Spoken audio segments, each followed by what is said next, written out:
Nous allons voir ensemble l'effet permettant de changer le tempo. Donc, commencez par ouvrir votre logiciel Audacity. Tout d'abord, il faut savoir que changer le tempo est un effet d'étirement du temps, parce qu'il défile la prévision normale réduisant la vitesse de l'audio, augmentant ainsi sa durée. Il réduira la hauteur et vice-versa. Comme avec tout effet d'étirement du temps, des distorsions audibles sont prévisibles avec des paramètres extrêmes. Du fait de faiblesse de son algorithme d'Audacity, changer le tempo peut supprimer une très courte durée du contenu au départ ou à la fin de la sélection, ou ne pas étirer la fin du contenu vers la fin de la sélection lorsqu'il y a ralentissement. Ces deux symptômes peuvent laisser un court silence à la fin de la sélection résultante. Pour éviter ce problème, vous pouvez utiliser dans les effets la variation progressive de la hauteur que nous verrons plus tard. À la place, et paramétrer les changements de tempo initial et final pour les mêmes valeurs. Donc nous allons appliquer cet effet dans ma voix. Donc ma voix, on la réécoute. Voici une bande son pour l'utilisation. Voilà. Donc je vais dans Effets, changer le tempo.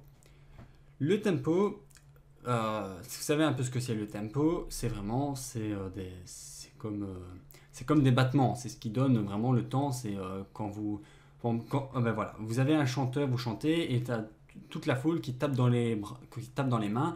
Le fait de taper dans les mains vous donnez un tempo. Donc le tempo, c'est ce qui va les donner le rythme. Ce tempo donc, va indirectement modifier la vitesse. Donc ici, si je fais une preview, voici une bande son pour l'utilisation de l'effet d'amplification. Cet effet nous a... Voilà, ici en fait j'ai déjà un tempo qui est de -10.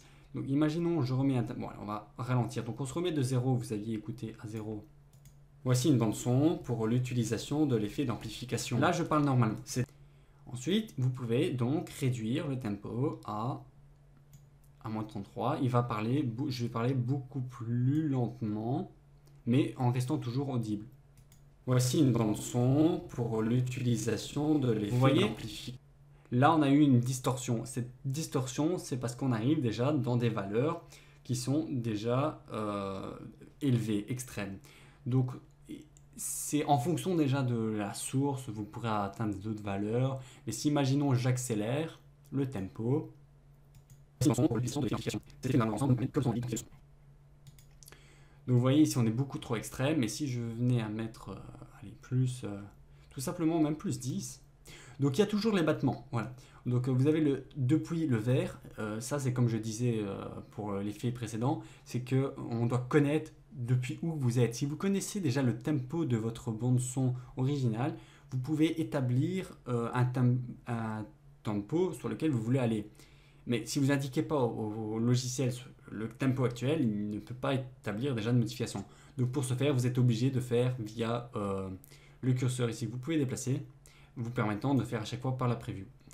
Donc le petit tempo, vous pouvez l'utiliser si vous en avez une utilité. Toutefois, moi je l'utilise rarement, voire jamais même. Donc cet outil tempo, voilà, nous l'avons vu. Comme nous avons remarqué, l'outil tempo, on va faire annuler, va avec ces deux autres outils, excusez-moi, c'est des effets. Donc en fait, l'effet de hauteur, de vitesse et de temporisation vont plus ou moins ensemble. Chacun varie sur les autres. Nous allons donc passer au prochain effet qui est le compresseur. Un compresseur qui est un effet qui est beaucoup utilisé. Donc nous allons voir ensemble à quoi il sert.